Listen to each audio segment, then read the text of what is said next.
সরস্বতী বিদ্যাবতী তোমায় দিলাম খোলা চিঠি, একটু দয়া করো মাগো বুদ্ধি যেন হয়। এসব কথা লিখছি তোমায় নালিশ করে নয়। সরস্বতী বিদ্যাবতী তোমায় দিলাম খোলা চিঠি, একটু দয়া করো মাগো বুদ্ধি যেন হয়। এসব কথা লিখছি তোমায় নালিশ করে নয়।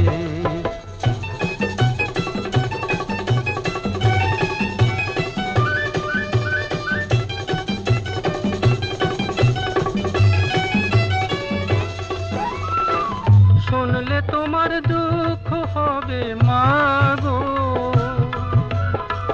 কোন দেশেতে ধান বেশি হয়, কোন